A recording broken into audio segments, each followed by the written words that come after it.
Hello, j'espère que vous allez bien. Moi, c'est Deborah Ndaoura, étudiante de la L2 de la Faculté des Affaires et Sciences économiques. Je fais une petite vidéo pour vous expliquer la GRH avec des mots simples. Je vais parler de la GRH, des recrutements, formation, évaluation des performances et influence de la motivation. Je commence par le premier point. C'est la définition de la GRH. GRH qui signifie gestion des ressources humaines. S'il faut l'expliquer simplement, c'est gérer les travailleurs ou employés d'une entreprise pour qu'ils soient heureux dans leur travail. Au point 2, je parlerai du recrutement. Simplement, le recrutement, c'est choisir la bonne personne pour les beaux postes. Et un exemple, une entreprise de vente de vêtements à Kinshasa qui cherche un vendeur. Et l'entreprise, elle va publier les annonces. Ensuite, elle recevra des candidats, leur CV. Et ces candidats passeront par l'entretien. Et après l'entretien, l'entreprise choisira les meilleurs candidats. Et comment ça se passe? Cela dépend d'une entreprise à une autre. Certaines entreprises peuvent le faire par panneaux publicitaires et certaines sur réseaux. Et certaines peuvent s'informer de bouche à l'oreille. Nous avons la formation. La formation consiste à améliorer la performance des travailleurs dans l'entreprise. Un exemple, la formation sur l'utilisation d'un nouveau logiciel de gestion des projets.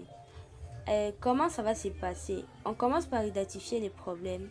Ensuite, les employés suivront une session en ligne, soit en présentiel. Après, ils pratiquent avec des cas concrets et enfin, ils suivent pour vérifier l'application des acquis. Après la formation, parler de l'évaluation de la performance. L'évaluation de la performance, c'est le processus qui consiste à évaluer comment un employé fait son travail et comment il peut l'améliorer.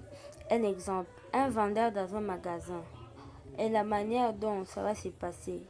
Les managers et les vendeurs vont se réunir et vont regarder les résultats. Si par exemple c'est le mois de juin, ils vont regarder comment ils ont travaillé dans les 6 premiers mois.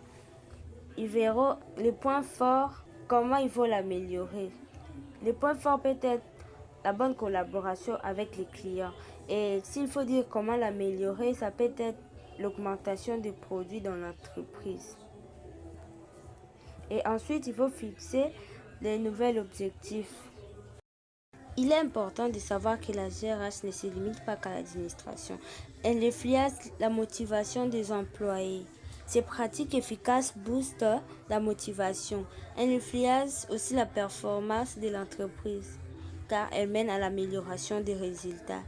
Et enfin, elle influence le comportement des employés. Elle contribue à créer une atmosphère de travail positive et à améliorer les relations entre les collègues et les supérieurs. Merci.